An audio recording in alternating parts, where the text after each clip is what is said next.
Continuamos con las sesiones de este curso. Quiero recordar, dado que tenemos aparte de nuestros participantes online que lo están siguiendo en streaming, quiero recordar que estamos en el curso Las tres transiciones, digital, ecológica, socioeconómica, visiones desde América Latina y la Unión Europea. Curso que estamos haciendo en un formato híbrido. Tenemos aquí la parte presencial que se realiza en el Palacio de la Magdalena, en la sede de Palacio de la Universidad Internacional Méndez Pelayo. Este curso cuenta con el patrocinio del Gobierno de Cantabria, de la Fundación Carolina, ¿no? Y estamos en su segunda jornada, ¿no? Y esta tarde vamos a dedicar la sesión pues a digamos, introducir de una manera más detallada, ¿no? Los desafíos, las problemáticas de la transición digital, ¿no? Que han de enfrentar ambas regiones, con un particular énfasis en el caso latinoamericano. Y para ello contamos con la participación de dos figuras de excepción, a quienes de antemano agradezco que hayan aceptado nuestra invitación a participar en este curso y a trasladarnos pues, su conocimiento experto en esta materia. Por una parte, Carlos Santizo, a quien ya tenemos en línea, ¿no?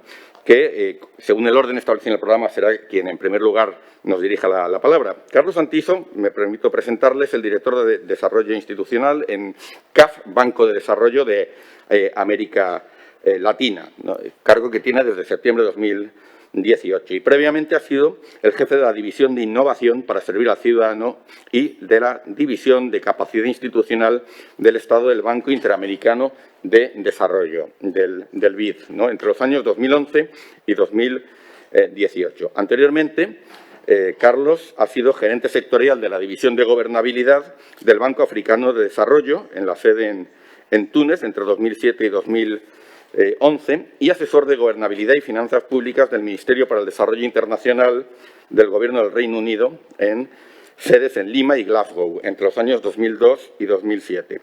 Especialista en Gobernabilidad Democrática del Instituto Internacional para la Democracia y la Asistencia Electoral, IDEA, entre 1996 y 2000. Asesor en la oficina del primer ministro francés en París entre los años 95 y 96. Y cuenta con experiencia de trabajo en más de una docena de países de África y de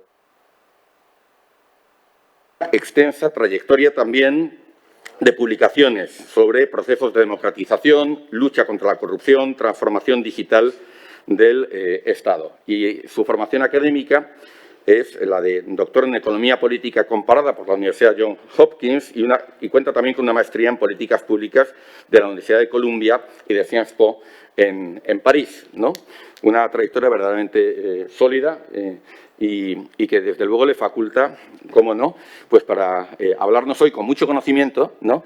de esta transición digital y de las transformaciones que comporta en todos los órdenes, en la economía, en la administración pública. Bueno, quiero, en nombre de los organizadores del curso, del Gobierno de Cantabria, la Fundación Carolina, también de la Universidad Internacional Méndez Pelayo, agradecerte, Carlos, que nos hayas dedicado este espacio de tiempo y tu participación en el curso. Así que cuando quieras, pues tienes la palabra. Vamos a escuchar, en primer lugar, a los dos ponentes y después tendremos un espacio de tiempo abierto ya para coloquio entre vosotros y también con los participantes en el curso. Cuando quieras, Carlos. Sí, muchísimas gracias. Muchas gracias, José Antonio. O sea, los años van pasando, ¿eh? Y gracias por la introducción ahí. Yo les hablo aquí desde Bogotá, en Colombia, donde aquí estoy en el Banco de Desarrollo de América Latina, la CAF, dirigiendo la Dirección de Innovación Digital del Estado que creamos en 2018, ¿no? Y es realmente un placer para mí estar con ustedes esta tarde, esta mañana para mí, porque bueno, me hubiera encantado estar en Santander, claro, en Cantabria, tan cerca de mi tierra de Pontevedra, para poder estar más físicamente con ustedes, pero creo que nos falta todavía un poco de tiempo antes de que esto sea posible, ¿no es cierto? Mientras les voy a igual aquí compartir una presentación, pero muchas gracias también por la invitación, porque me parece un momento también muy importante, no solo digamos, de esta transición digital, pero digamos también un poco enfatizar que esta transición digital en América Latina también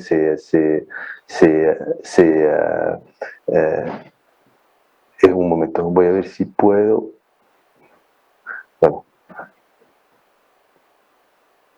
pero lo voy a hacer sin la presentación que había presentado. Pero me parece que hay un momento de inflexión también muy política y geopolítica en la cual tenemos que tener en consideración cuando hablamos de la transición digital, digamos, las transformaciones económicas, sociales y políticas que ella conlleva en la región, porque pues hay bastantes movimientos de fondo, movimientos tectónicos en la región en términos del panorama político y geopolítico y las alineaciones geopolíticas que se están dando. Y creo que ahí cuando ayer José Antonio también hablabas de la implicancia que tiene la política en las políticas públicas, es importante tomarlo en consideración. Estamos en un ciclo también que se inicia en algunos países con elecciones el año que viene, en Brasil, en Colombia, pero digamos que hay también unos movimientos de fondo entre no solo en América Latina, pero yo diría en las Américas Latinas, que igual tienen también diferentes visiones en este contexto. Y un momento, voy a ver si me funciona lo que tenía aquí preparado. Share.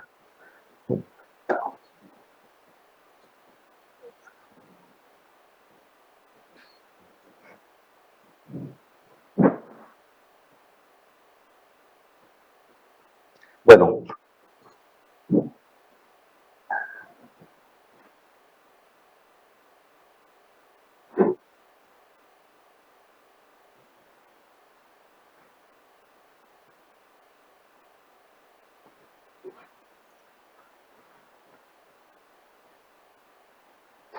Ok.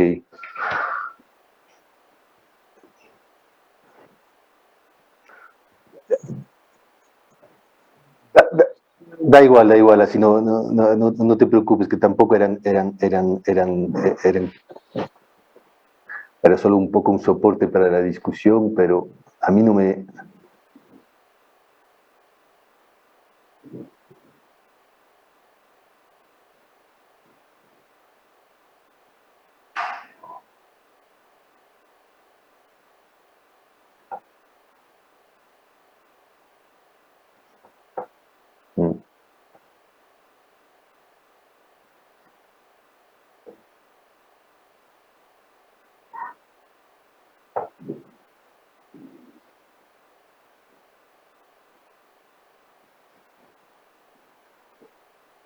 Sí.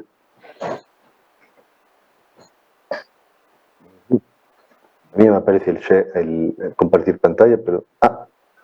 ok.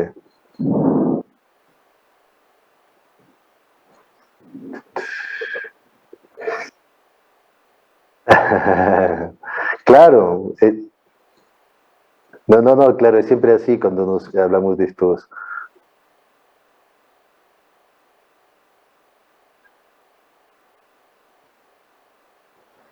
lo estoy intentando, pero no me funciona muy bien.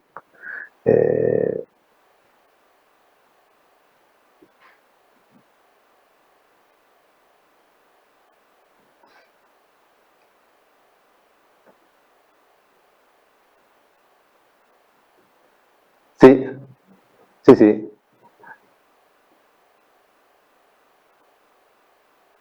Sí. Buenísimo. Y aparezco ahí en pequeñito, ¿no? Qué bueno. Ok. Sí, no, entonces, sí, no, súper bueno, muchas gracias, ahí lo conseguimos un poco, no sé cómo aparece, se aparece, pero lo que les quería un poco hablar es un poco el tema de lo que hemos visto de una gran aceleración digital en términos de transformaciones económicas, sociales y políticas, pero también de la máquina de gobierno, pero también tomar en cuenta que pues la región entró en esta crisis con condiciones preexistentes, ¿no? Y entonces estamos hablando de una crisis que azotó una región donde había un crecimiento económico relativamente débil y desigual, una alta desigualdad social, que sabemos todos, alta informalidad institucional, debilidad institucional de diferentes índoles, en particular de los gobiernos locales, y mucha corrupción. Y recordemos que antes de la crisis, en 2019, pues las protestas sociales que estuvieron en la región, en varios países, inclusive en Chile, en Colombia, pues también mostraban ya un malestar, digamos, igual una brecha entre las aspiraciones de digamos, de la gente y la capacidad de los estados en deliver, ¿no? En su entrega de servicios públicos, ¿no?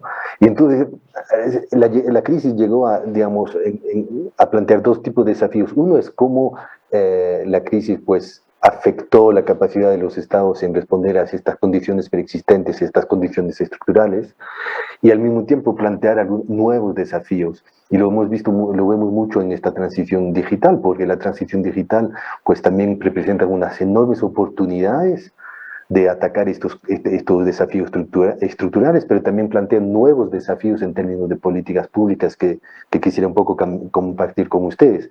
Entonces, el desafío que hemos visto en la región es este equilibrio entre, bueno, mitigar los nuevos riesgos y aprovechar las nuevas oportunidades.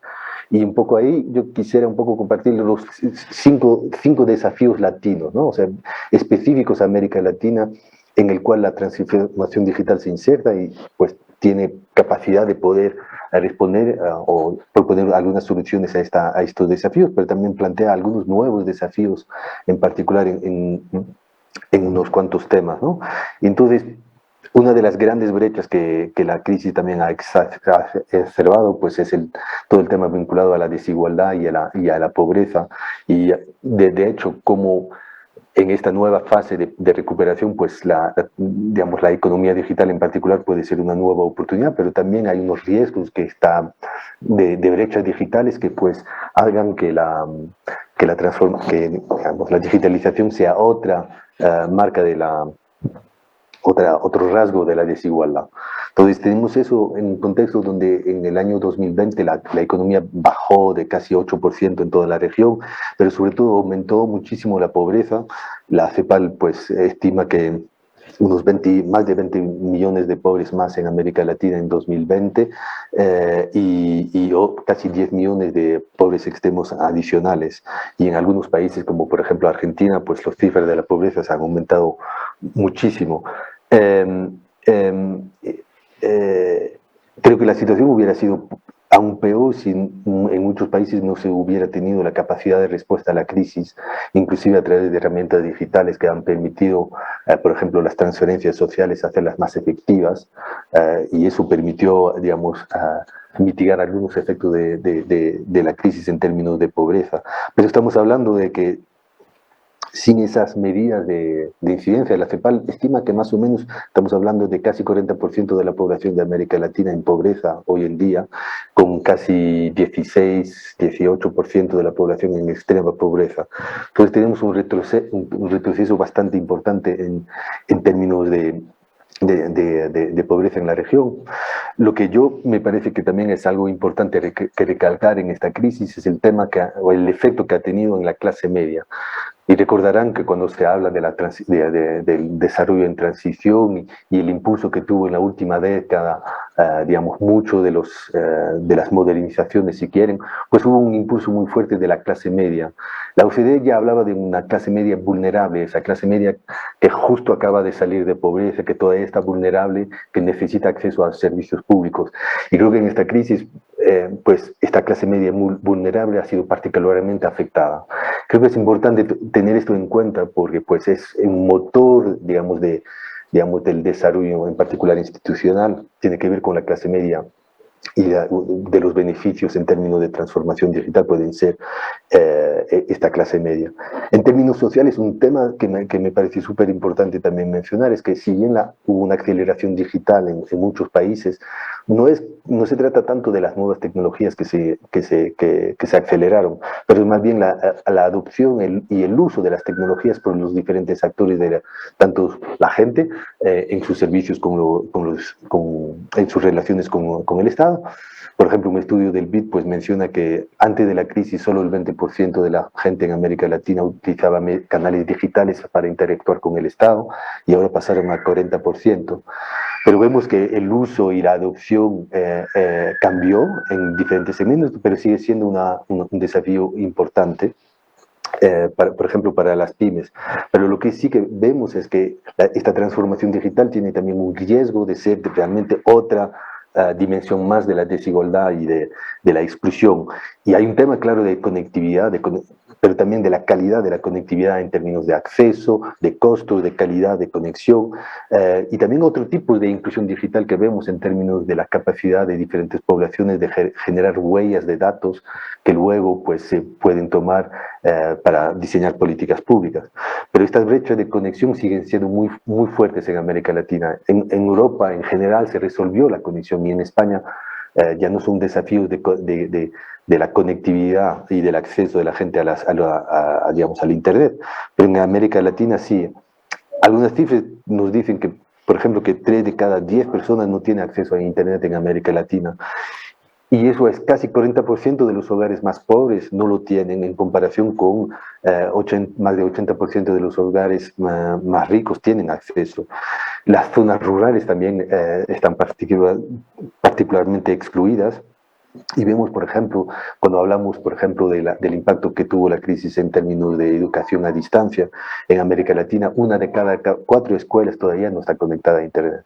Entonces hace todavía más difícil esa posibilidad de conectarse, ¿no? Entonces ahí hay un gran paradoja, digamos, en términos de desigualdad y brechas digitales en el área digital, que vemos de cierta manera que agudiza, digamos, la brecha entre las expectativas y las aspiraciones de la gente y la capacidad, digamos, de la economía y digamos, del Estado de responder a esto. El segundo, y por eso el segundo tema ahí que hemos visto también en la crisis y en esta transición digital que tiene que ver con la transformación digital del Estado y de los servicios públicos. Y ahí hemos visto realmente un doble, digamos, o sea, una doble dinámica de mayor demanda por servicios digitales y mayor oferta de servicios digitales, en particular en políticas sociales.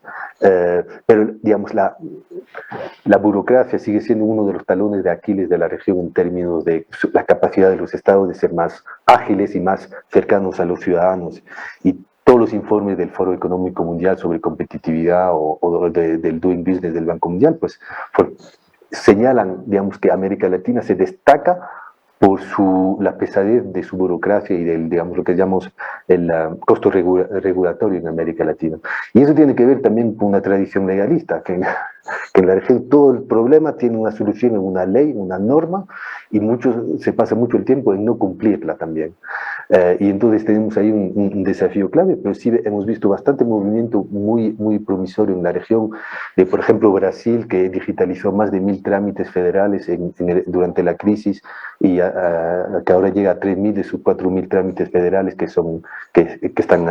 están digitalizados casi de principio a final. Y de hecho algunas veces mejor conectados, o sea, mejor llevados a cabo que en algunos países de Europa. Entonces hubo una aceleración de la oferta de servicios digital, hubo también una aceleración de la demanda de los servicios y del uso de los servicios digitales por los ciudadanos, pero también lo que hemos visto es un cambio de paradigma en el Estado. O sea, llevamos en América Latina 30 años hablando de reforma y modernización del Estado, y con la transformación digital se está cambiando de paradigma en términos de poner el ciudadano al centro de las preocupaciones de las administraciones, en términos de cómo se diseñan los servicios, y o sea, de ir más allá de los silos burocráticos sectoriales para tener una comprensión, o sea, una visión más integral del Estado y una relación mucho más ágil entre el Estado y el ciudadano. Ahí realmente vemos que hay un cambio importante en algunos países, por ejemplo en Chile, pero también lo vemos en Perú. O sea, se está cambiando el paradigma de reforma del Estado a través de su transformación digital. Yo para un tercer punto que igual quisiera subrayar, que son los desafíos latinos, ¿no? O sea, o las peculiaridades latinas en esta transformación digital, tiene que ver también con la corrupción. Esto igual no es una temática tan fuerte en Europa, pero también en muchos países hemos visto que durante la crisis, pues muchas de las compras públicas han sido de emergencia y hubo muchos escándalos de corrupción en la compra pública de emergencia en varios países, que inclusive llevó a la renuncia de ministros. La corrupción sigue siendo un desafío estructural en la región, y las protestas, las últimas inclusive en Colombia en abril, pues siempre ponen esto adelante. Pero lo que sí estamos viendo también en la región es que la transformación digital también se ha vuelto también, o se está volviendo el mejor aliado en la lucha contra la corrupción, no solo en términos de su prosecución, pero sobre todo de su prevención. y lo hemos visto mucho recientemente durante la crisis, pero se trata, va más allá que el tema de transparencia, que sigue habiendo muchos esfuerzos y progresos que hacer, por ejemplo, en términos de datos abiertos, de gobierno abierto, pero creo que hay un movimiento muy interesante que las instituciones de control, por ejemplo, están cada vez tomando más herramientas digitales para poder prevenir la corrupción.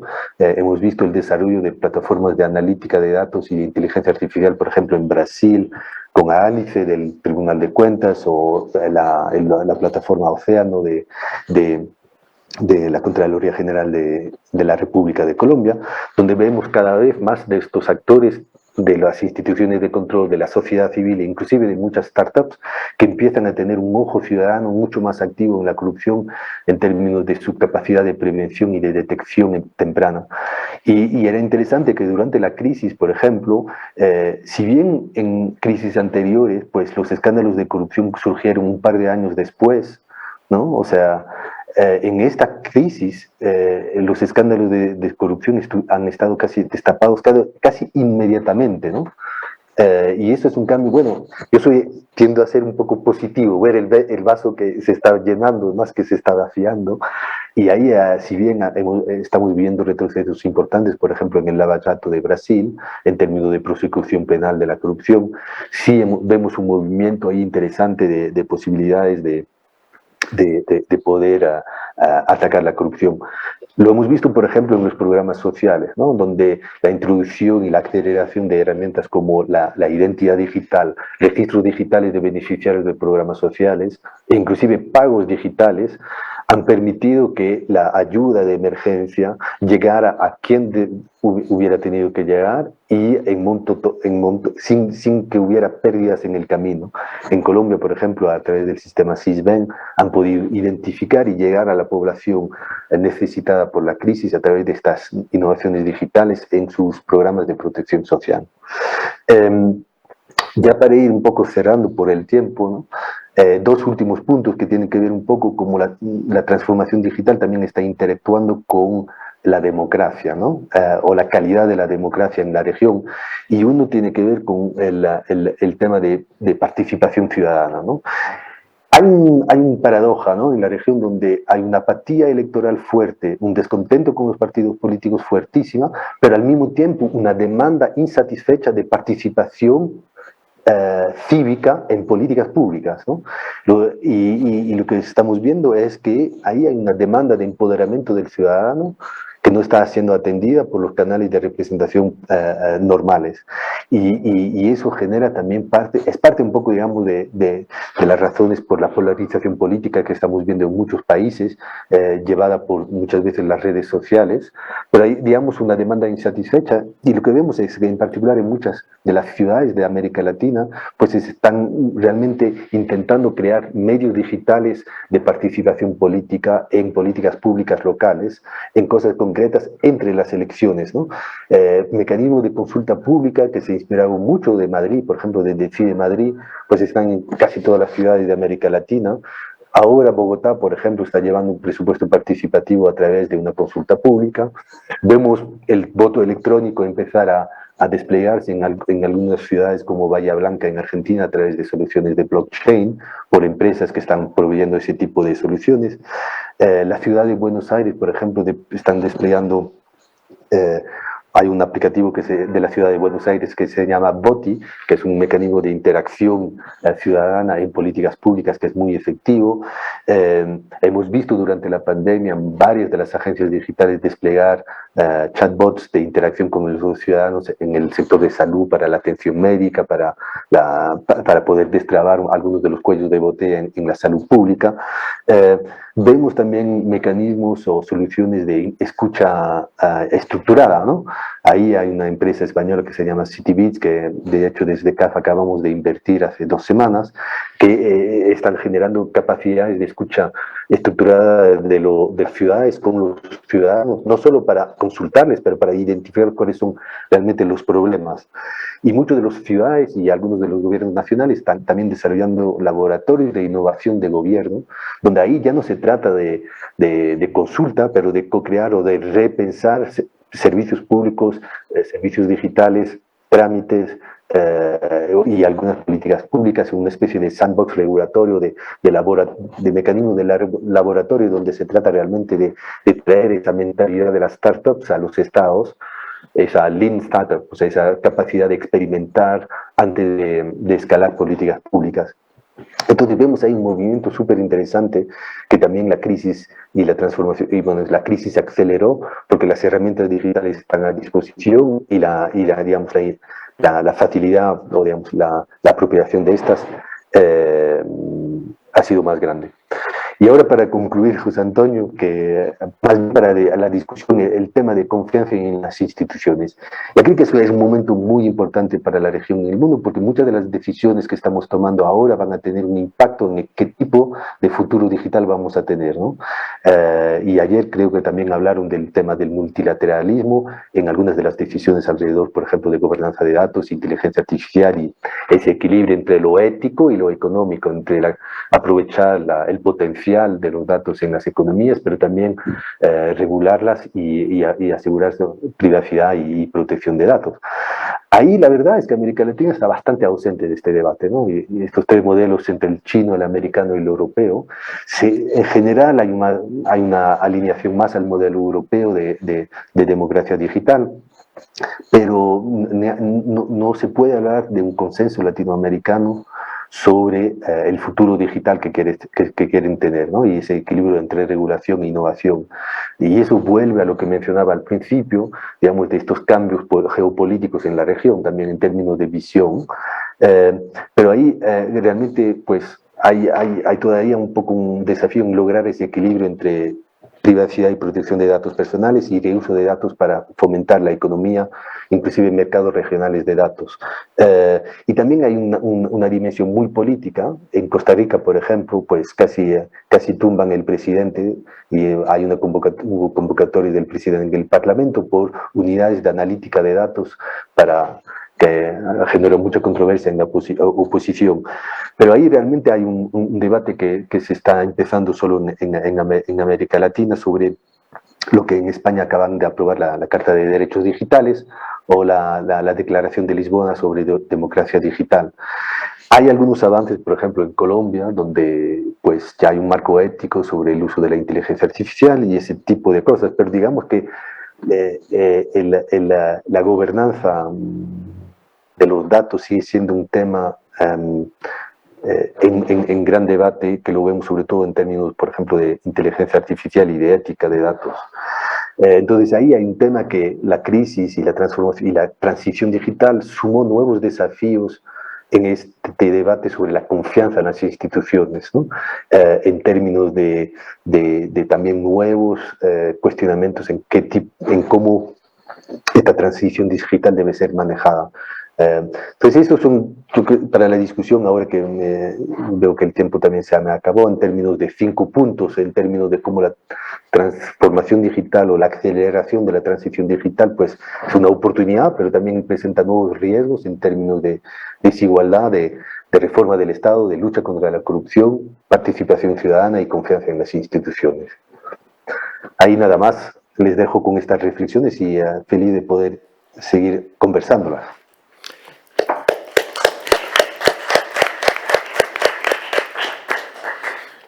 Muchas gracias, Carlos, porque nos has dado una panorámica magnífica para situarnos en el debate. Vamos a continuar profundizando ahora con la intervención de Sergio Tezanos. Sí. Voy a compartirle ¿no? Sí.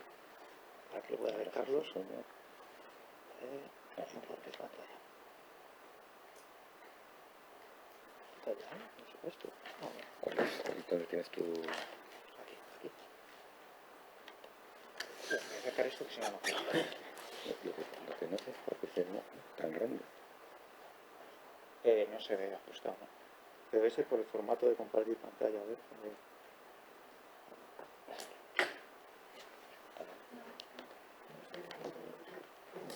Bueno, tenemos de nuevo un pequeño problema digital, ¿no? De ajustar el tamaño de la pantalla. Tienes que salir de esto. Hay que salir, pero entonces es... No, de esta pantalla sí tienes que salir aquí. ¿A esta Aquí, sí? eso es. ¿Salir a la reunión? No, pincha aquí. No, da un clic aquí encima. Eso es, ya está. Sí, lo que pasa es que tenemos que ajustar el tamaño. A ver, ahí. Que no se vuelven a salir. Pero el siguiente sí así lo tiene bien. Bueno, pues se ve que es la primera... Bueno, se intuye. No se lo explicaré yo. No, lees el título y nos arreglamos con él. Disculpar, enciendo el micrófono, empiezo. Ya sabéis que la tecnología muchas veces requiere 5 minutos de adaptación, no previa.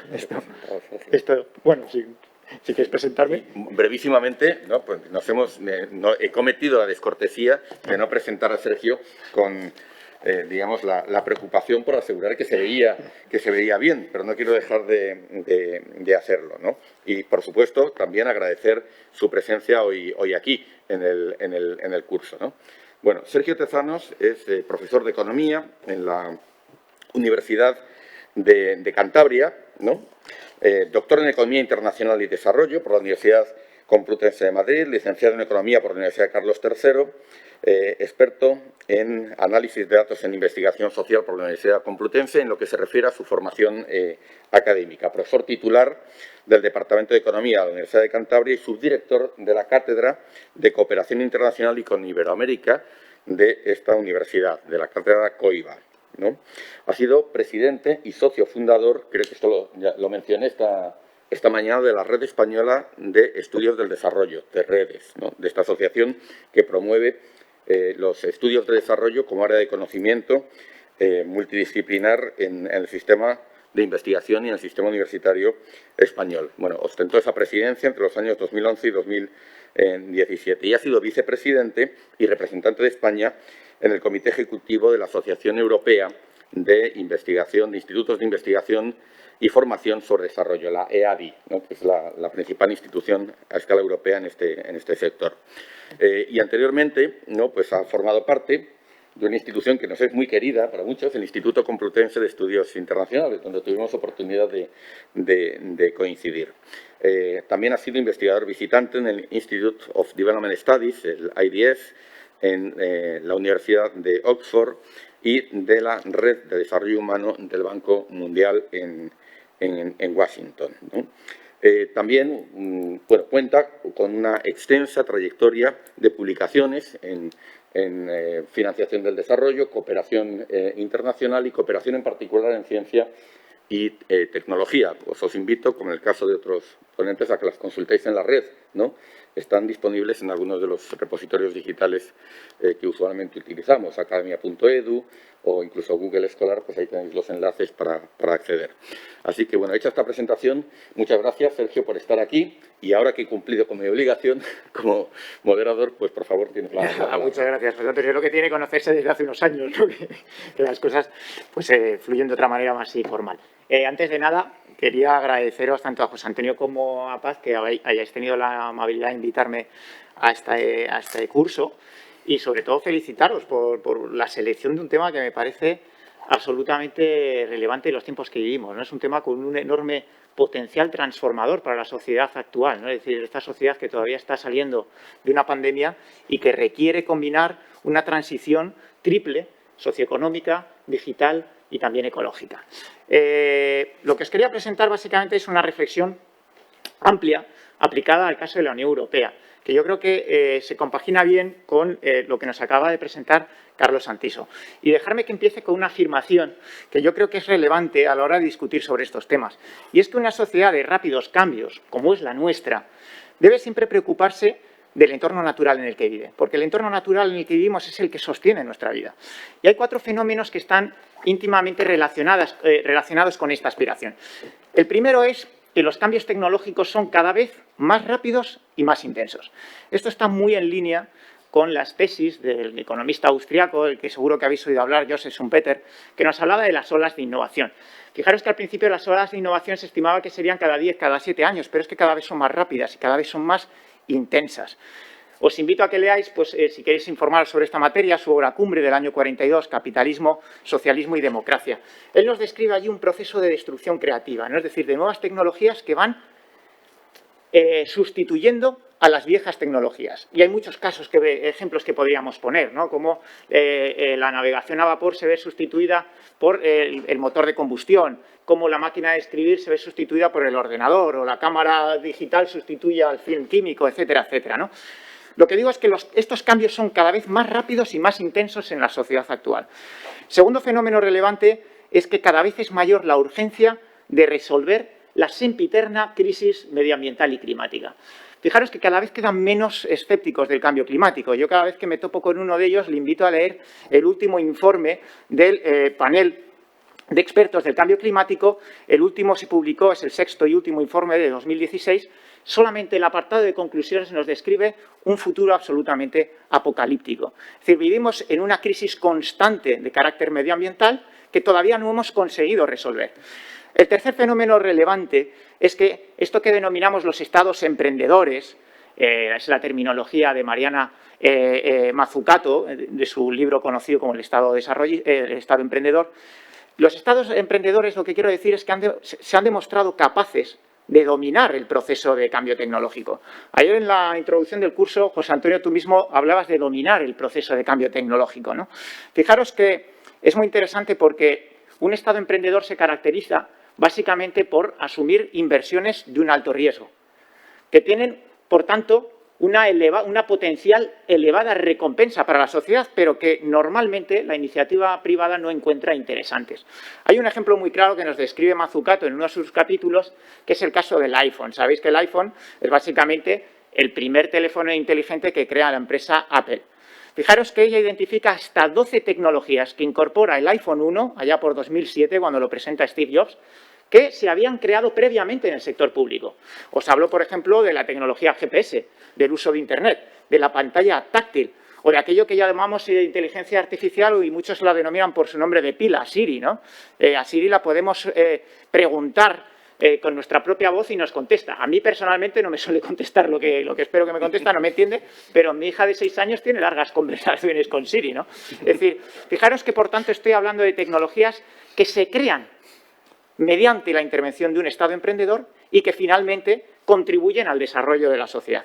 El cuarto proceso fundamental de entender es precisamente el proceso de transformación digital, que nos está ayudando a resolver retos sociales y económicos, pero que también nos permite aminorar los retos y las restricciones que tenemos en términos medioambientales. Y precisamente sobre este punto quería que nos extendiésemos. La transformación digital precisamente lo que ha hecho es intensificar y acelerar ese proceso de destrucción creativa que nos definía Schumpeter y a la vez también ha agudizado la necesidad que tenemos de estados emprendedores, no de cualquier tipo de estados, sino de estados emprendedores que sean capaces de movilizar recursos para generar tecnologías que nos permitan solucionar los grandes retos de la humanidad.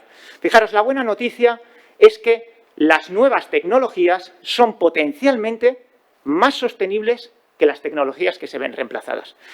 Y tenemos un ejemplo reciente que hemos vivido todos de una u otra manera, ¿no? Es decir, los tiempos recientes que estamos viviendo de pandemia han supuesto un acicate brutal al ingenio.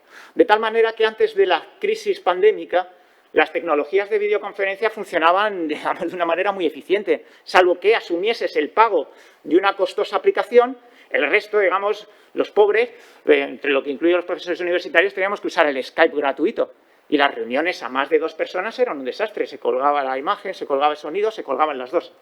De repente, de la noche a la mañana, se han desarrollado tecnologías que nos han permitido dar clase de manera síncrona. Es decir, con unos alumnos en el aula, otros en casa, sin que se cuelgue la tecnología. Sí, tenemos 5 minutos de adaptación, hay que aprender a compartir la pantalla, este tipo de cosas que nos pasan a todos. Pero después ya funciona la tecnología. Fijaros que, por tanto, este acicate del ingenio no solo nos ha permitido seguir produciendo y participando económicamente, sino que, sobre todo, ha supuesto un alivio fundamental para el medio ambiente. Hemos reducido drásticamente nuestros desplazamientos al lugar de trabajo. Pero también hemos reducido drásticamente, esto que llamamos en inglés el commuting, ¿no? En español no conozco que existe una palabra tan precisa, ¿no? Pero el desplazamiento cotidiano del día a día de ir a trabajar se ha reducido enormemente y también los desplazamientos largos por trabajo. Y la previsión es que esto no retorne a la dinámica anterior. Por lo tanto, la tecnología, estas nuevas tecnologías nos están permitiendo aminorar el impacto que generamos sobre el medio ambiente. Sobre lo que os quería precisamente hablar hoy es sobre esas sinergias que existen entre la transformación digital y el proceso de desarrollo sostenible. Y para ello antes quería hacer un preámbulo. Fijaros, en la Agenda ODS, la Agenda de los Objetivos de Desarrollo Sostenible, sabéis que no existe un objetivo específico de transformación digital. Es decir, entre los 17 ODS no hay uno de transformación digital. Sí que se discutió.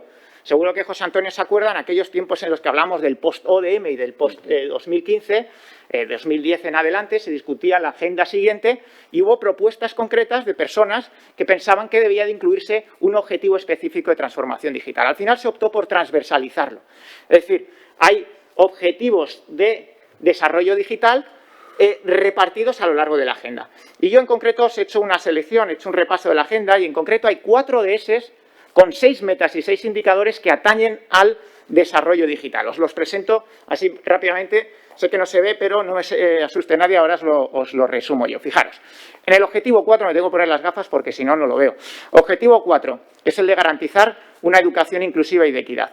Incluye la meta 4.4 que habla de que de aquí a 2030 se debe aumentar considerablemente el número de jóvenes y adultos que tienen competencias necesarias para acceder al trabajo decente. Y en concreto esto se mide a través del acceso a las TIC. Es decir, un primer objetivo digital que está incorporado en la Agenda ODS.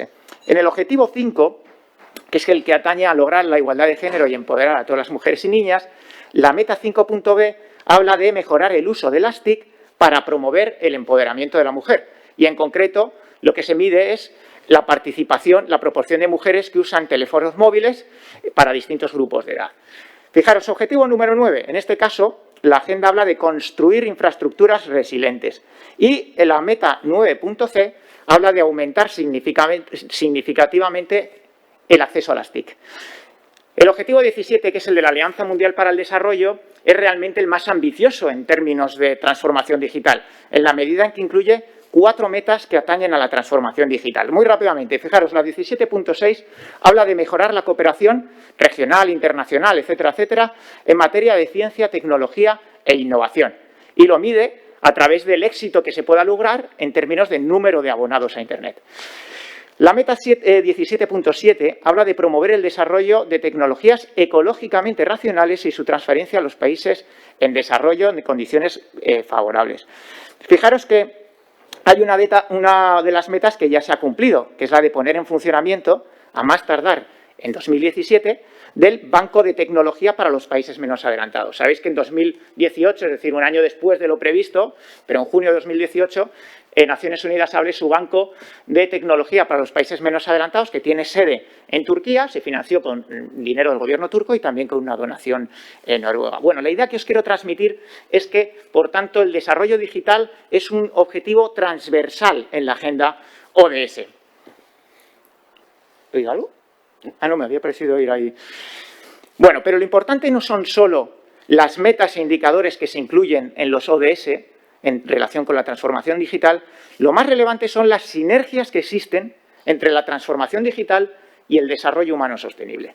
La hipótesis que os quería contrastar hoy de manera muy preliminar, pero mostrándoos algunos datos, es que precisamente el proceso de transformación digital es coadyuvante en el proceso de desarrollo sostenible. Y para contrastar en esta hipótesis, lo que os propongo es que revisemos algunos indicadores, tanto de desarrollo digital en la Unión Europea como de cumplimiento de los ODS, para que veáis que existen ciertas sinergias entre ambas dimensiones. Por un lado, os quería presentar un indicador muy potente que existe solamente para la Unión Europea, elaborado por la Comisión Europea, que es esto que llamamos el DESI, el Índice de Economía y Sociedad Digital. Básicamente es un índice compuesto de digitalización, del grado de digitalización de cada país. Y mide 5 cosas, hay 5 componentes en este índice. La conectividad, las habilidades digitales, el uso de Internet, la integración de la tecnología digital y los servicios públicos digitales. Bueno, es un índice compuesto, para aquellos que les interese un poco más la estadística, cada uno tiene una ponderación distinta. Fijaros que la conectividad y las habilidades digitales pesan cada uno un 25%, en cambio el uso de Internet pesa un 15%, la integración de las tecnologías digitales un 20% y el 15% restante son los servicios públicos digitales, ¿no? En todo caso, fijaros el panorama europeo. Aquí se incluyen 28 países porque está también la Unión Europea. Fijaros que En el centro tenemos esta barra, que es la media de la Unión Europea, y los países más desarrollados en términos de transformación digital en la Unión Europea son Finlandia, Suecia, Dinamarca y los Países Bajos. España ocupa el puesto número 11, es decir, estamos en un vagón aventajado, aunque no estamos a la vanguardia de la Unión Europea. Y los países con menor desarrollo digital en la Unión Europea, en cambio, serían Rumanía, Grecia y Bulgaria. Fijaros que luego por componentes podemos indagar y fijaros que para el caso concreto de España vemos que el componente más discreto, digamos, en el que tenemos mayor potencial de desarrollo es la integración de las tecnologías digitales. Si os fijáis en el esquema anterior, esto se refiere básicamente a la implantación del e-comercio, del comercio electrónico, ¿no? En el que comparativamente con otros países de la Unión Europea estamos desventajados. Bueno, la constatación previa que os quería mostrar es que, a pesar de que la Unión Europea es la región a la vanguardia en la transformación digital, existen importantes diferencias entre los países de la Unión Europea, no solo a nivel agregado, sino también por componentes. Y luego hablaremos un poquito más de esto. Fijaros, otro indicador con el que quiero poner, digamos, relacionar este de transformación digital es precisamente el indicador de seguimiento de los ODS. Sabéis que hay una red que preside el economista Jeffrey Sachs, que es la Red de Soluciones para el Desarrollo Sostenible, que elabora un índice de seguimiento de los ODS. Fijaros que es un indicador que toma valores entre 0 y 100, de tal manera que se interpreta como el porcentaje de consecución de los ODS. Caso concreto de España, pues vemos que para España, año 2020, de acuerdo con este indicador, España ya habría logrado el 78,1% de los ODS. ¿De acuerdo? Es decir, es un país que obviamente se encuentra relativamente avanzado en el cumplimiento de la agenda. Bueno, lo que quiero es que entendamos, y ojo, que nadie se me asuste, no os voy a presentar un análisis de regresión. Yo siempre digo que los economistas que presentan un análisis de regresión suelen ser los que no saben muy bien qué decir, ¿no? No es que os quiera perder en el debate, solo quiero presentaros una nube de puntos, ¿no? ¿Qué es lo que veis en la nube de puntos? Lo que destaca, obviamente, es que hay una línea que sube, ¿no? Es decir, que hay una relación intuitivamente positiva entre la transformación digital y el desarrollo sostenible. Es decir, los países que tienen mayor nivel de desarrollo sostenible son también los que tienen mayor nivel de transformación digital. Hay una cierta relación. Yo no digo que exista causalidad. Esto es como el cuento de qué viene antes, el huevo o la gallina. No sé cuál viene antes. Lo que os digo es que existe una relación estadísticamente importante. Fijaros, una manera más precisa de medirlo es precisamente el coeficiente de Pearson. Sabéis que toma valores entre -1 y +1. +1 quiere decir que hay una relación lineal perfecta y -1 que hay una relación lineal negativa perfecta. En este caso es del 0,7. Quiere decir que hay una relación positiva y estadísticamente significativa. Pero como os decía, yo no vengo aquí a presentaros un análisis de regresión. Lo que vengo a presentaros es, muy por el contrario, otra técnica estadística que nos permite agrupar países que se parecen mucho. Que es esto que denominamos el análisis de conglomerados. Es decir, os vengo a presentar una breve taxonomía de los países de la Unión Europea en función de su grado de desarrollo tecnológico y de su grado de cumplimiento en la agenda ODS. ¿De acuerdo? ¿Por qué creo que es útil? Lo veréis en las conclusiones, porque nos permite inferir propuestas de política para países que comparten retos similares en términos de transformación digital y de desarrollo sostenible.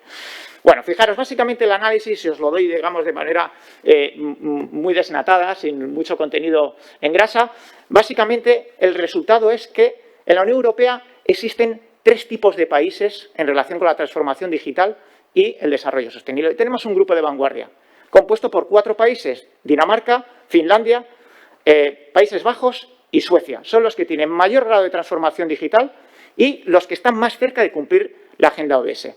Luego tenemos un grupo intermedio entre los que se incluye España, pero también el Reino Unido, ya no país de la Unión Europea, pero incorporado en esta base estadística. Está también Alemania, está Irlanda, está Portugal, que son los países que tienen niveles intermedios tanto de desarrollo digital como de cumplimiento de los ODS. En términos relativos, obviamente en comparación con el resto de la Unión Europea. Y luego tenemos el vagón de cola de la Unión Europea, que serían estos 9 países, entre los que se encuentra Grecia, Chipre, Hungría, pero también Italia y Polonia, que son los que tienen menor nivel de desarrollo digital y menor nivel de desarrollo sostenible. Fijaros que lo interesante es constatar, y esto se ve de manera clara y visual en este gráfico, que las diferencias son escasas dentro de la Unión Europea en términos de consecución de los ODS. Fijaros que el grupo de cabeza pues, tendría aproximadamente el 83% de la agenda ODS ya cumplida, ¿no? Y fijaros que el grupo más rezagado estaríamos hablando del 76%, es decir, hay 7 puntos porcentuales, no hay una diferencia enorme entre los países de la Unión Europea en términos de la consecución de la agenda ODS. Pero, sin embargo, existen diferencias muy notables en términos de transformación o de desarrollo digital. El grupo en cabeza tiene un valor, me tengo que poner las gafas, de 69,7 frente al 43, es decir, hay 27 puntos porcentuales de diferencia entre los países europeos más avanzados y los menos avanzados en transformación digital. Es decir, hablamos de diferencias muy notables. Como en toda clasificación hay casos peculiares que conviene mencionar. Caso muy peculiar el de los Países Bajos, un país de vanguardia, en esto que decía antes de clasificación, que tiene un nivel de digitalización mucho más alto que el que le correspondería en términos de ODS. Es decir, su grado de cumplimiento de los ODS es más modesto que su grado de digitalización. Los casos de España y de Francia se parecen, porque son países que tienen un grado de cumplimiento de los ODS relativamente alto para su modesto grado de digitalización. Y el caso opuesto sería precisamente el de Luxemburgo y Lituania, que son países que tienen un grado de cumplimiento de los ODS bajo, pero un nivel de digitalización relativamente alto. Bueno, lo importante, las conclusiones, las implicaciones, las ideas que os quería mostrar para que podamos debatir. La evidencia lo que nos indica es que existen importantes sinergias entre los procesos de transformación digital y de desarrollo sostenible. Es decir, son dos procesos que se entienden, que se coadyuvan mutuamente. Por lo tanto, ¿cuál es el mensaje? Aprovechémoslas. Si existen sinergias, aprovechémoslas. La digitalización nos conduce a más desarrollo sostenible. En la Unión Europea, como hemos visto, la Unión Europea es una región que está a la vanguardia en los procesos de transformación digital y también de desarrollo sostenible. Pero eso no debe encubrir el hecho de que existen importantes diferencias entre los países de la Unión Europea en términos de transformación digital. Fijaros que la Estrategia Europea de Transformación Digital, por tanto, debe ser sensible a estas diferencias. Hablamos de un conjunto de 27 países con niveles y con disparidades importantes en transformación digital. Fijaros que para ello el instrumento temporal de recuperación, este que denominamos el Next Generation, y su fondo de reconstrucción y resiliencia, son excelentes instrumentos para generar transformación digital en Europea. Y ya se han presentado un buen número de iniciativas que pretenden precisamente generar desarrollo digital. Pero lo que no debemos de olvidar es que, además de generar más desarrollo digital en Europa, lo que necesitamos es, sobre todo, cerrar las brechas digitales. Y fijaros que este es un ámbito sobre el que se conoce muy poco y sobre el que apenas existe investigación. Apenas sabemos cuáles son las causas que generan la exclusión digital. Y este es un factor fundamental. Necesitamos conocer cuáles son los factores exclusógenos. Fijaros, os he recogido aquí algunos de los que señalan los estudios, los pocos estudios existentes. Existen factores socioeconómicos, ¿no? Este es el más sencillo de entender. Para disponer de tecnología hace falta la renta. Pero es que existen también factores de género. Es decir, las mujeres disfrutan menos de la tecnología que los hombres, o disponen, digamos, menos de la tecnología. Existen factores claramente generacionales. Obviamente, las generaciones más mayores tienen dificultades añadidas para acceder a la tecnología. Existen factores territoriales y también medioambientales. Estos serían los factores exclusógenos de la tecnología que se deben de estudiar porque no sabemos exactamente a qué se deben esas brechas digitales.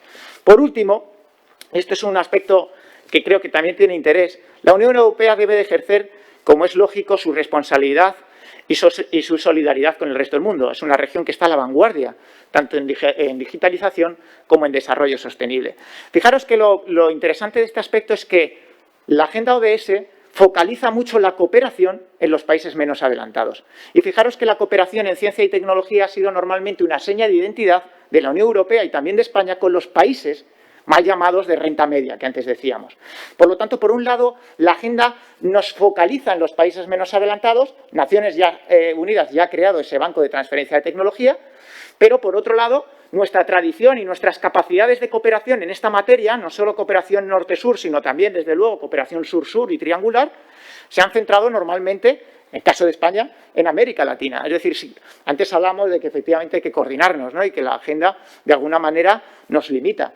Claro, tenemos que ser conscientes de que aquí existe una limitación del tipo de cooperación en ciencia y tecnología que hemos hecho hasta ahora. Y, en fin, este era el debate que os quería presentar y estaré encantado de poder participar y discutir con vosotros. Muchas gracias.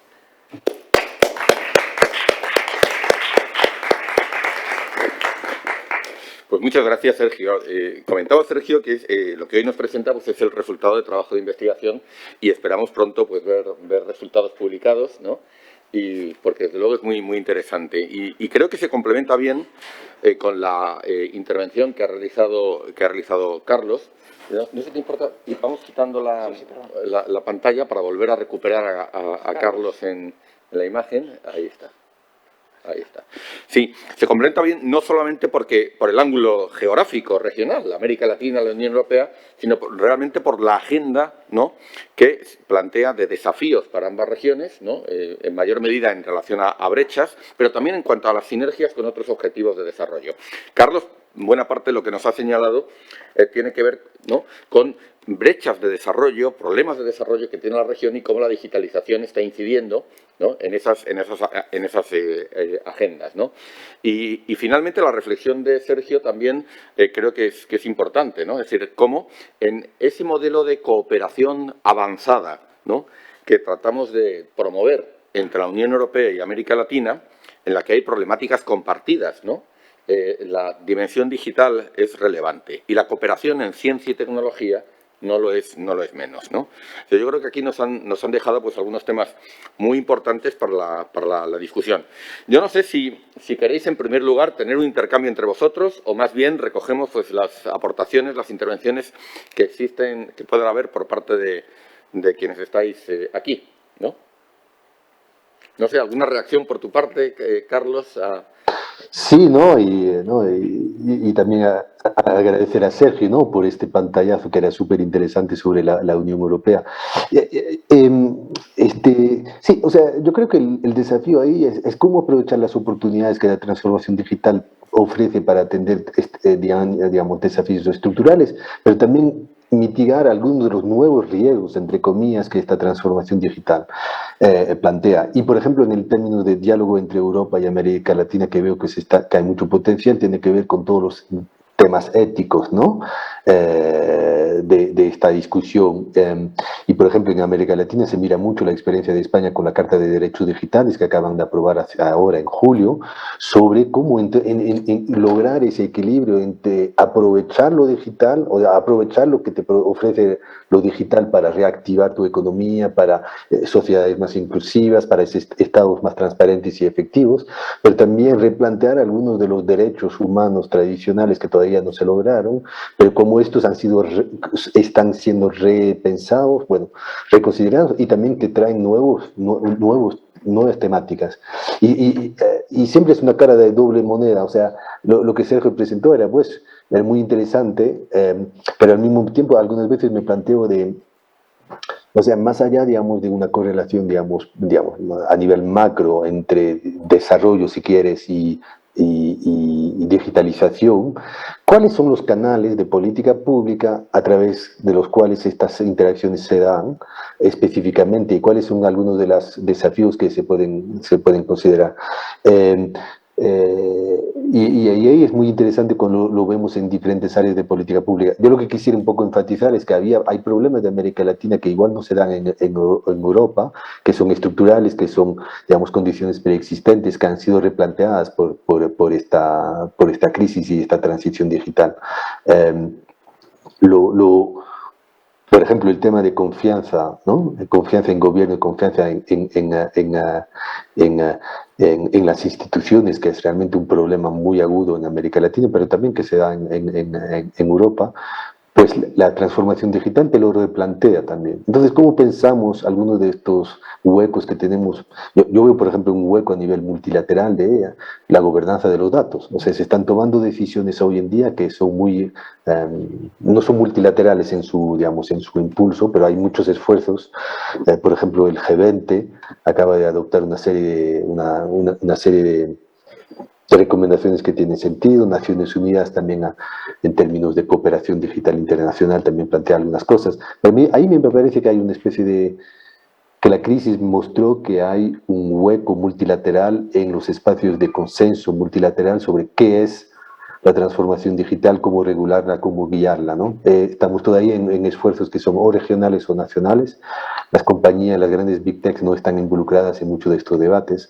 Entonces es interesante un poco plantear en esta transición, o sea, cómo se va a gobernar esta transición digital en los próximos años, que la crisis aceleró, ¿no? Muchísimo. En América Latina se ven también cambios de mentalidades en términos de que antes en lo digital nada era posible y ahora todo es posible. Entonces, una reflexión súper interesante de Sergio también sobre estos temas. Pero yo lo que plantearía ahí es igual si ustedes ven una pregunta, espacio de colaboración multilateral Europa-América Latina en el espacio iberoamericano, que agregaría valor a estos debates. Sí, si me permites, Carlos, yo esto lo conectaría con el planteamiento más general, más político que nos ha hecho esta mañana Jesús Niño, ¿no? Como responsable de las Américas del Servicio Europeo de Acción Exterior, ¿no? Y es el coste que tiene el no diálogo político entre ambas regiones en este momento. No se reúnen ambas regiones debido pues, a las fracturas políticas que existen en América Latina, ¿no? Al hecho de que hasta ahora la propia CELAC, hasta su reactivación por parte de la presidencia pro tempore mexicana, pues no ha estado actuando, y la imposibilidad de realizar cumbres. Nos llevamos ya cerca de 7 años sin un diálogo político significativo entre la Unión Europea y América Latina. No quiere decir eso que no estén otros canales abiertos, ¿no? Pero realmente ese diálogo político podía contribuir a establecer algunos principios generales, algunos consensos generales en materia, por ejemplo, de regulación de los datos, de gobernanza de los datos, ¿no? Entonces, el hecho de no tener este diálogo, a causa de la polarización política que existe en la región, comporta este coste evidente, ¿no?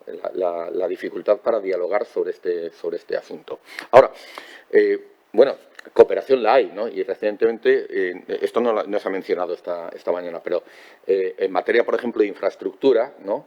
El tendido de cable submarino, ¿no? Del cable, ahora mismo no recuerdo el nombre de esta infraestructura que se ha tendido entre Europa y América Latina, pues también es una muestra de una de esos roles que las administraciones públicas, la cooperación y la cooperación puede jugar, ¿no? Es el de las infraestructuras que se requieren para que todo esto sea posible, ¿no? Porque al final también hay un elemento inmaterial que tiene que sobrarlo. Un pequeño apunte, ¿no? Que hemos discutido en relación al impacto de la pandemia, ¿no? Es que en el caso concreto de España, cuando la pandemia nos sorprendió, ¿no? Ya teníamos, al menos en las grandes ciudades, ¿no? Al menos en los grandes centros urbanos, una red de cable, ¿no? Que permitió soportar el enorme incremento del tráfico de datos que comportó el confinamiento, el paso al teletrabajo, etcétera, etcétera. En otros lugares, pues las infraestructuras se han visto mucho más tensionadas, ¿no? Con este aumento significativo del tráfico. Pues esa es una dimensión relevante, ¿no? Entonces, no tener el diálogo político, aunque existan esas otras modalidades de cooperación, ¿no? Pues la verdad es que nos impide avanzar en estas materias. Y antes lo has apuntado, quizás lo que está ocurriendo es que estas cuestiones las estamos tratando regionalmente. Es decir, la Unión Europea está desarrollando sus propias estrategias, pero no en ausencia de un diálogo significativo con otras regiones, ¿no?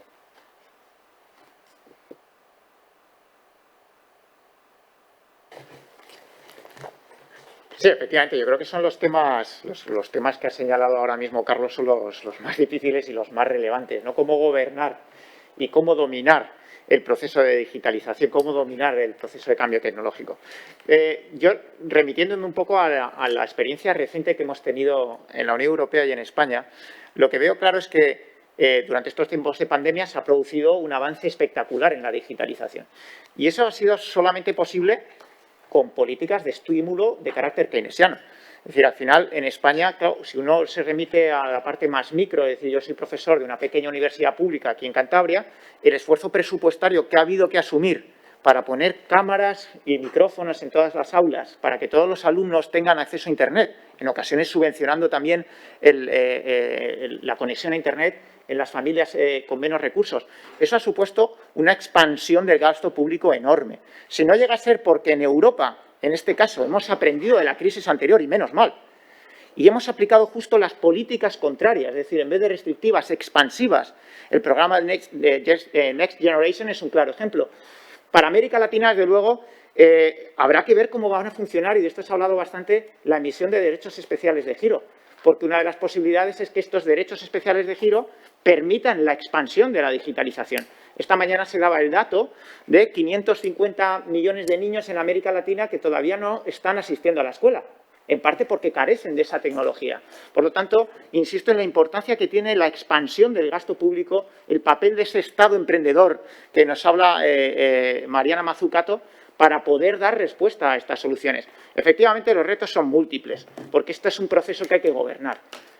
Además de la digitalización, que tiene sus aspectos positivos, tiene también sus aspectos negativos. Ha aumentado enormemente el número de fraudes y de estafas a través de Internet, porque claro, cada vez accedemos más, vamos menos a comprar presencialmente y, por lo tanto, somos más susceptibles de vernos engañados. Es decir, tiene su parte positiva, su parte negativa. Tenemos que ser capaces de dominar el proceso para tratar de minimizar esos aspectos negativos y tratar de expandir los positivos. Desde luego, lo que creo es que es muy importante entender que históricamente, y sobre esto estudiamos hace unos años, Ainhoa y yo, en un artículo que publicamos en la revista de Economía Mundial, los recursos en cooperación en ciencia y tecnología, sobre todo los que financia la Unión Europea y muy particularmente los que financia España, se han concentrado históricamente en América Latina y el Caribe. ¿Por qué? Porque hace falta un tipo de asociación en la que el receptor sea capaz de aprovechar esos recursos. Lo que decía antes es que se ha generado la contradicción de que la agenda de desarrollo focaliza esos esfuerzos ahora en los países menos adelantados. Por lo tanto, claro, habrá que ver cómo en el futuro se canalizan estos recursos de cooperación científica y tecnológica hacia América Latina en un ámbito que estaba siendo muy prometedor. No solo en la dotación de infraestructuras enormes, como las que comentaba antes José Antonio, sino también, desde luego, en la transferencia de tecnologías, en la adquisición de equipos informáticos, de equipos de videoconferencia, etcétera, etcétera. Sí, vas. José Antonio. Sí, por favor, adelante. Sí, no, perdón, es que lo que acaba de mencionar Sergio me acaba de hacer pensar en algo. Yo creo que hay un tema que está tomando cada vez más importancia y que es por naturaleza multilateral, que tiene que ver con la ciberseguridad o la ciberinseguridad y las dimensiones de la inseguridad en el mundo cibernético. Porque más te digitalizas, pero también más te expones a riesgos cibernéticos y lo estamos viendo muy de fuerte en varios casos. O sea, a finales del año pasado le robaron todas las identidades digitales de Chile, de los servicios públicos chilenos, que fue una sorpresa. Hemos hecho un estudio hace poco aquí en Colombia. La verdad es que el sistema bancario no sabe exactamente cuántos ataques tiene, pero sí durante la crisis se están aumentando muchísimo los ransomwares y otro tipo de, digamos, delito cibernético, ¿no? Y sabemos muy bien que, por ejemplo, los carteles de droga mexicanos utilizan Bitcoin hoy en día, ¿no? Entonces hay también un poco en este debate, igual que enfatizar algunos de los riesgos y cómo se mitigan, el tema de ciberseguridad es muy importante. España y la Unión Europea siempre tuvieron un rol bastante importante en América Latina, por ejemplo, el centro INCIBE en España, que es un centro muy prestigioso de ciberseguridad. Pero ahí es un tema que realmente no puede tener, en algunos países, por ejemplo, como Brasil, este siempre es un tema militar, ¿no? La seguridad militar domina el tema de ciberseguridad.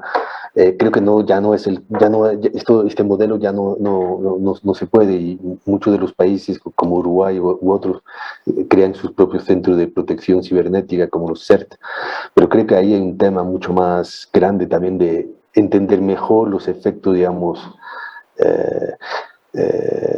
nefastos de la tecnología en ese sentido, ¿no? O sea que los criminales también son muy tecnológicos, y hay nuevas modalidades de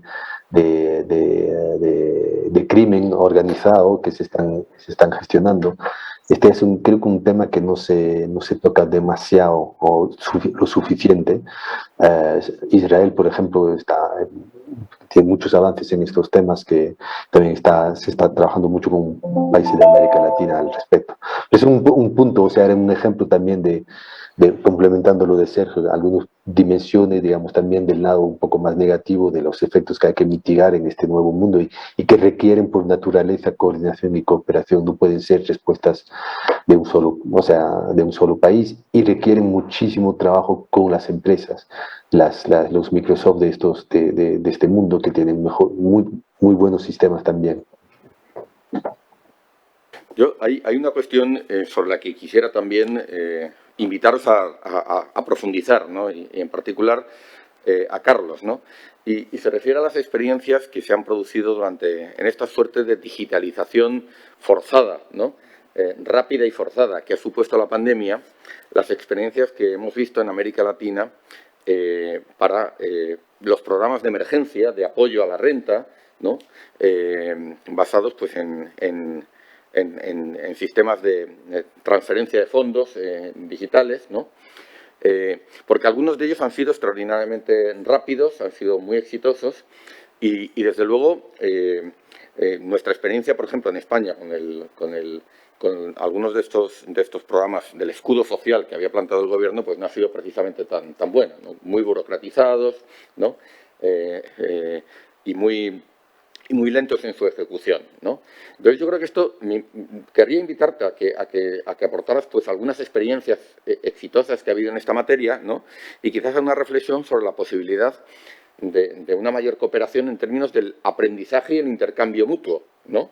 Porque realmente yo creo que algunas experiencias que se han realizado en América Latina, ya en su momento de los programas de transferencias monetarias condicionadas, extrajimos muchas lecciones importantes en Europa, pues creo que en este caso también tenemos la oportunidad de aprender de la experiencia latinoamericana en materia de digitalización de las políticas sociales, ¿no?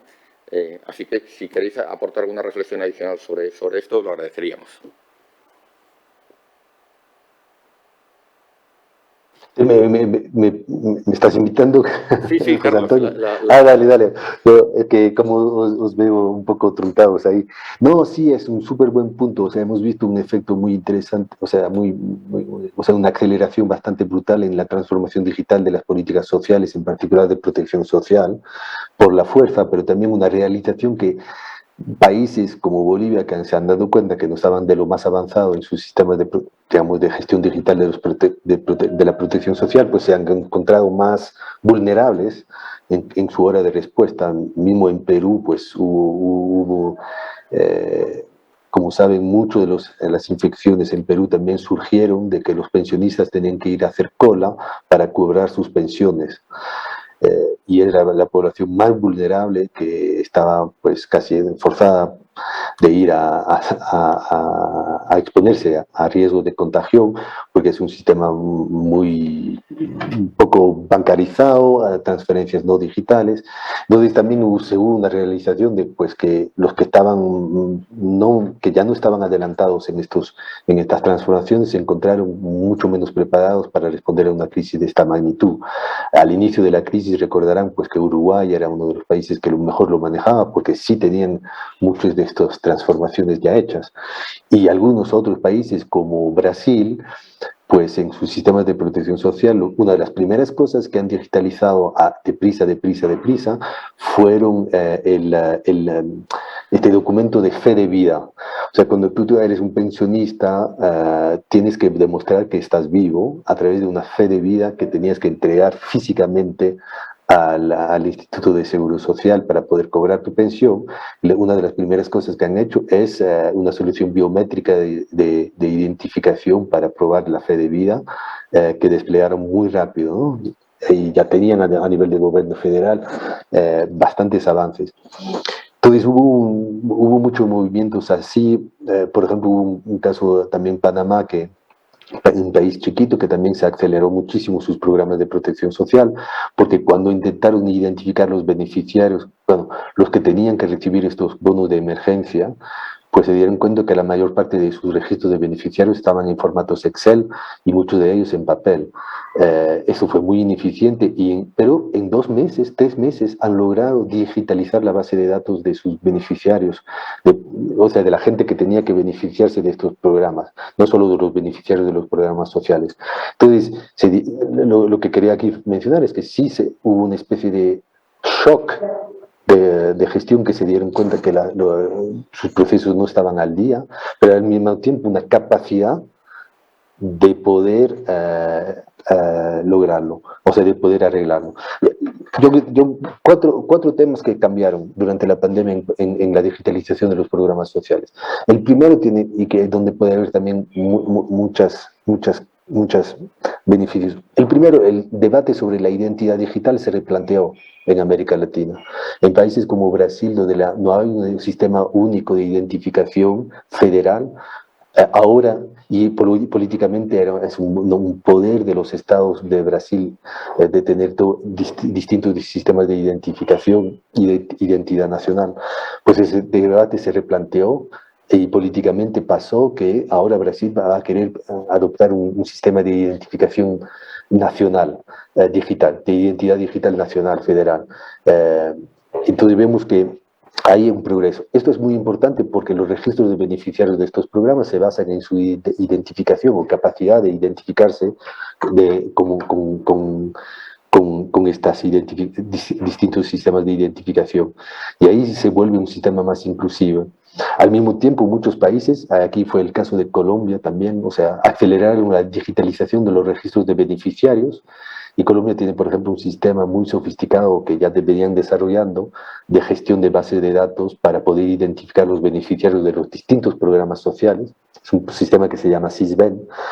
Y muy rápidamente han podido identificar quién tenía que recibir este programa de transferencias y lo han podido desplegar muy rápidamente porque ya lo tenían bastante avanzado.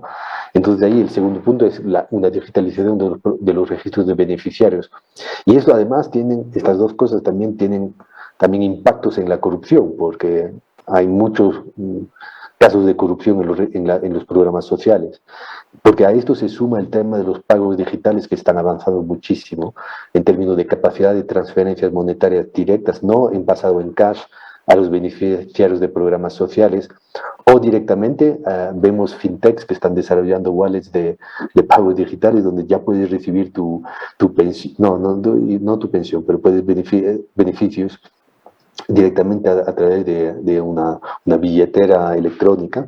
Pero hemos visto también, o sea, se avanzó muchísimo en las transferencias a través de bancos. El desafío de los pagos digitales han sido la poca bancarización de la población más necesitada. Y entonces, algunas soluciones es que y eso se vio en Panamá, si bien la gente no está bancarizada, todo el mundo tiene WhatsApp. Todo el mundo tiene WhatsApp en América Latina. Y utilizar WhatsApp para hacer transferencias, pues se está intentando en algunos países, es difícil. Y el cuarto punto que yo mencionaría, solo para un poco, o sea, también ponerlo en el sistema, en el contexto, es que América Latina es una sociedad, economías muy informales, pero también muy basadas en cash, en efectivo todavía. Y entonces ahora sí hay un movimiento político, hay más impulso político para acabar con el cash en las economías. Esto todavía nos va a llevar mucho tiempo, porque claramente pues, baja bancarización, etcétera, pero ya vemos soluciones estamos todos siguiendo lo que está pasando en El Salvador con la introducción del Bitcoin, o sea, de las criptomonedas como monedas, digamos, oficiales, pero yo ahí lo veo que estamos muy lejos, ¿no? O sea, en la región, pero el hecho que la gente en El Salvador, en un pueblito, compre una Coca-Cola usando una billetera Bitcoin, algo está cambiando, ¿no? Y mucho del problema de la baja bancarización de la población tiene también que ver con los altísimos costos del sistema bancario. El colateral que uno necesita para un préstamo en América Latina es brutal, ¿no? Entonces, claramente los incentivos no están.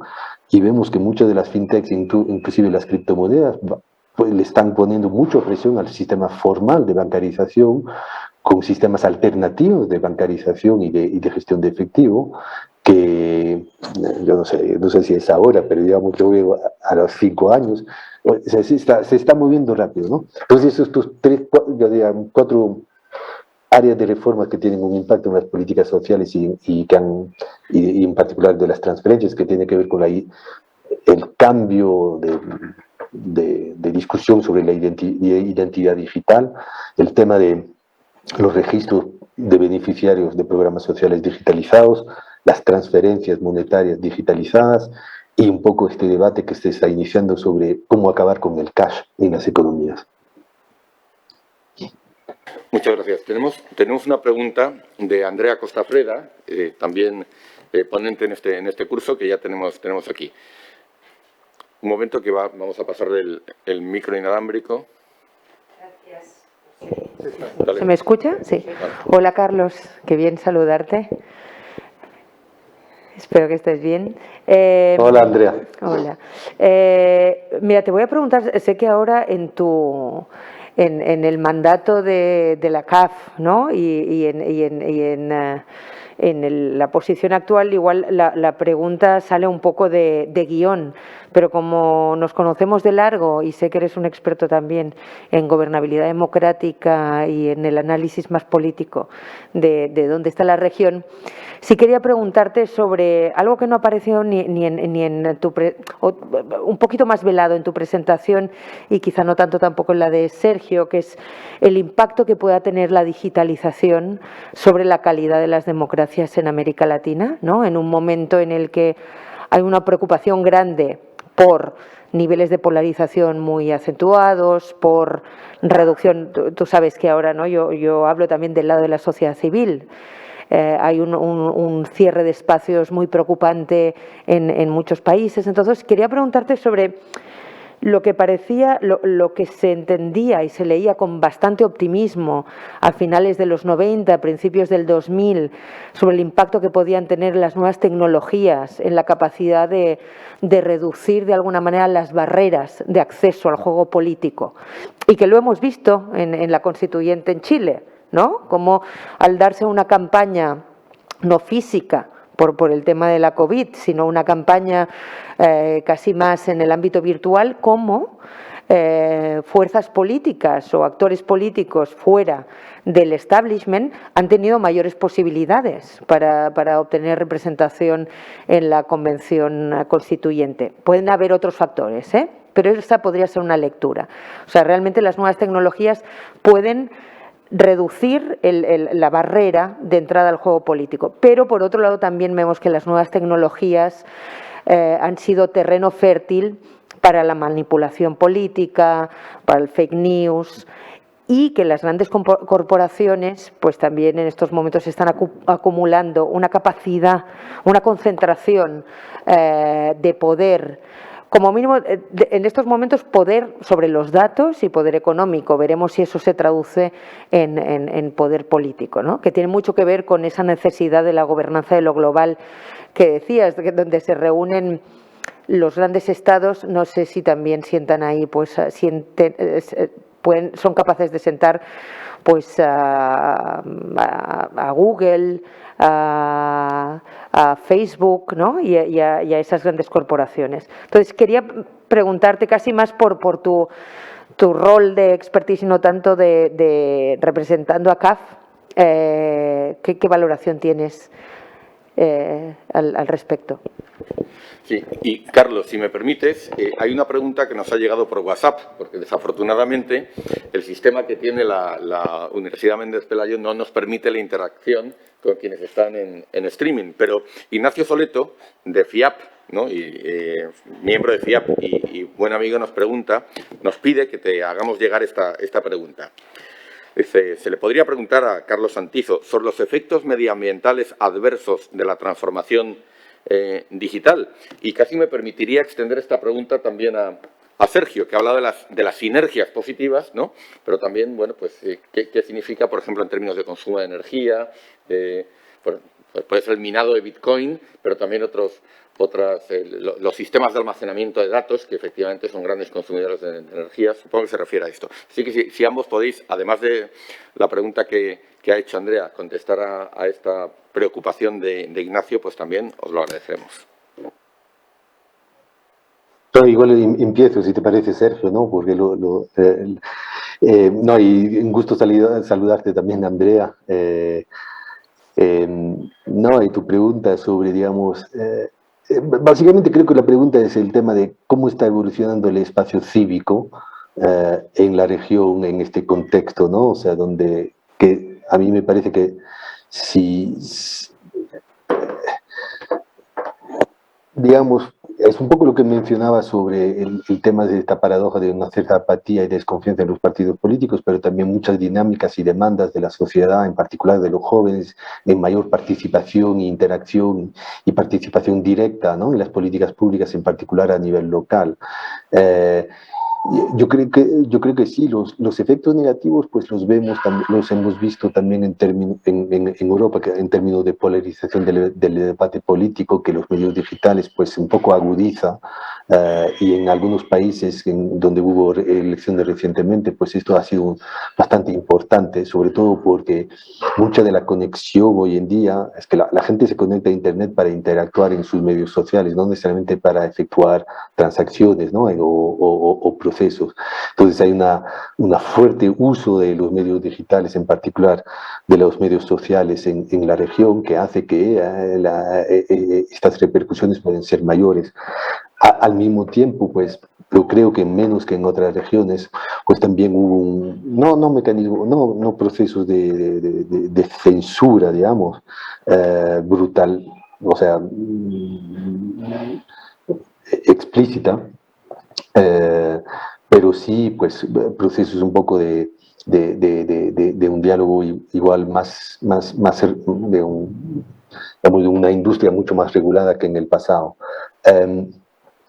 Yo diría sí, del lado positivo, porque yo veo mucho más, o sea, intento siempre enfatizarme en las dinámicas positivas. Lo que sí es que hemos visto que mucho de esto, hay muchas innovaciones, digamos, de lo que se llama las civic techs o estas muchas empresas tecnológicas que intentan hacer soluciones para mejorar la participación cívica de los ciudadanos en las políticas públicas, en particular a nivel local. Y muchas de las ciudades de la región también aceleraron el uso y el apalancamiento de este tipo de herramientas. Hemos visto una aceleración bastante importante en ese tipo de posibilidades que te da hoy muchas de estas innovaciones para poder interactuar con tus autoridades, en particular a nivel local. Y sí, la pandemia las aceleró, porque muchos de los países también han desplegado muchas soluciones en términos de herramientas de interacción, en particular en las políticas de salud. ¿Hacia dónde va a ir esto? Pues no sé, porque no sé si a un momento vamos a llegar también a procesos de fatigue de la población, en particular a nivel local, para poder un poco apalancar, o sea, siempre usar ese tipo de medios digitales. Pero lo que sí, al mismo tiempo que se ve una mayor alfabetización digital, que todavía queda muchísimo, pues también lo que la crisis generó es una mayor habilidades de la gente en usar esos medios para interactuar con sus autoridades, con sus bancos, que antes no siempre teníamos. Realmente antes la gente no, mismo si tenías canales digitales de interacción con tu municipalidad, no necesariamente los usabas, y ahora pues ha sido más intenso. Yo un riesgo que veo también ahí, en términos de lo que se llama la brecha digital, más allá del tema de acceso y de conectividad, también tiene que ver con la huella de datos o la huella digital, ¿no? Realmente, porque si vemos que muchas políticas a cada vez se basan en datos a través de algoritmos de inteligencia artificial para, digamos, diseñarlas mejor. Si tú eres una población que no genera huella de datos, pues ahí se fortalece digamos, los procesos o, digamos, los mecanismos de exclusión de las políticas. Entonces ahí es un tema que ahí nos interesa también mirar. No sé si responde muy bien, pero creo que muchas de las dinámicas que vemos en América Latina no son tan disimilares que en otros países, pero yo no diría tan brutales como han sido en algunos países de Europa del Este en particular. Gracias, Carlos. No sé permíteme que te recuerde también la pregunta que nos hacía llegar Ignacio Soleto sobre los efectos medioambientales, ¿no? Si quieres contestarla, por supuesto. Sí, no, pero eso lo voy a dejar a Sergio, que él conoce más de eso, ¿no? O sea, yo no soy tanto de conectividad. Nos repartimos el trabajo, Carlos. Muchas gracias. Así es. Aunque la pregunta no era para mí, pero sí que le mando un saludo a Ignacio Soleto, que supongo que nos estará viendo en directo. La verdad es que ha atinado con una pregunta que yo creo que es realmente fundamental, ¿no? Entender que efectivamente el proceso de transformación digital implica también riesgos medioambientales. Y he ido señalando algunas ideas que están muy conectadas. Veréis que finalmente concluiré con el tema de la economía circular, que es otro de los temas que estoy trabajando. Pero efectivamente, la transformación digital y sobre todo el cambio tecnológico lo que está es acentuando nuestra tendencia al hiperconsumismo. Y aquí hace falta hacer una distinción importante entre los dos grandes tipos de innovación que hay. Tenemos, por un lado, lo que llamamos innovación incremental y, por otro lado, la innovación radical. Me explico. La innovación incremental es cuando coge Apple y saca el iPhone 20 y al año siguiente te saca el iPhone 21, que tiene 2 píxeles más en la cámara, es un 3% más ligero y, en fin, tiene algunas cosas incrementales que mejoran el producto. Eso es lo que llamamos innovación incremental. Innovación radical es cuando, por ejemplo, en el año 2007 sale Steve Jobs a la palestra y dice: hemos inventado esto, que es el iPhone. Y antes no era un teléfono inteligente, era otro producto. Eso es una innovación radical. El problema es que estamos abusando de las innovaciones incrementales, bueno, las empresas tecnológicas lo hacen, para generar hiperconsumismo. En el sentido de que se crean auténticos dependientes de la tecnología. Es decir, ¿cuántas personas conocéis que sacan un nuevo iPhone cada uno de los años y lo primero que hace es ir a su tienda de Apple a cambiar el iPhone, ¿no? Eso tiene consecuencias fundamentales para el medio ambiente. Estamos incrementando enormemente la cantidad de residuos tecnológicos. Buena parte de esos se aprovechan. Pero recordar, como os decía antes, que la ley de la entropía lo que nos dice es que a pesar de que tú lleves esto al punto limpio, buena parte de esos materiales no se van a poder recuperar.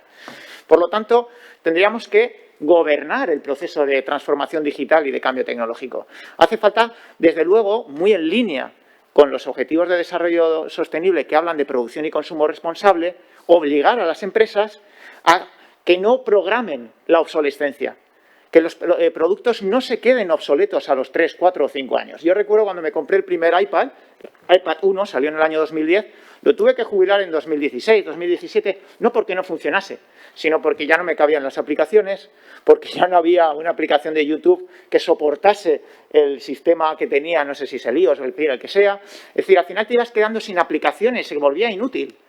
Por lo tanto, eso es algo que hay que regular. Es decir, esto es un abuso que genera un enorme impacto sobre el medio ambiente. Por lo tanto, el hiperconsumismo y la obsolescencia programada son factores que debemos gobernar. Importante también el incremento que se genera, obviamente, en consumo energético. Pensar que en los últimos tiempos, desde luego en España, en otros países de la Unión Europea y desde luego en América Latina y en el resto del mundo, hemos incrementado enormemente nuestro consumo energético desde nuestros hogares para poder teletrabajar, para poder telestudiar, etcétera, etcétera. Por lo tanto, la digitalización también genera un incremento importante en consumo energético, ¿no? Y estos son, obviamente, aspectos que tendremos que ir matizando. Lo que yo quería decir en mi explicación es que lo interesante de la tecnología es que tiene el potencial, por eso hablé del potencial, no que siempre se cumpla, sino que tiene el potencial de mitigar los efectos sobre el cambio climático y sobre el medio ambiente. Pero debemos gobernar el proceso. ¿Cómo? Como decía antes, a través de estados emprendedores, economía misión, de una visión de conjunto que nos permita darle forma al cambio tecnológico para que redunde en nuestro beneficio. El problema es que sabemos todos que las Big Tech, las grandes corporaciones tecnológicas, básicamente es que campan en el oeste americano. Es decir, ni tributan, ni se les ponen trabas medioambientales estrictas, etcétera, etcétera. Por lo tanto, hace falta un componente que es algo que antes comentaba Carlos y estoy totalmente de acuerdo, de gobernanza global. Muchísimas gracias. Estamos llegando ya, bueno, hemos sobrepasado en 10 minutos nuestra hora de finalización. Entonces, yo no quisiera, si no hay ya ningún otro comentario o pregunta, ¿no? Abrimos una última oportunidad, no quisiera que nos extendiéramos mucho más. Reiterar, como no, nuestro agradecimiento tanto a Carlos Santizo, ¿no?, como a Sergio Tezanos yo creo que nos han hecho un aporte muy valioso, ¿no? Nos han dejado muchas más preguntas que respuestas. Evidentemente, este es uno de estos aspectos donde estamos en las fronteras del conocimiento y de una práctica, ¿no?, que nos plantea día a día interrogantes nuevos. Ha sido extraordinariamente rico. Muchísimas gracias a los dos, ¿no? Y bueno, pues hasta la próxima. Muchas gracias a la Fundación, a la universidad y a todos. Saludos. Saludos, Carlos.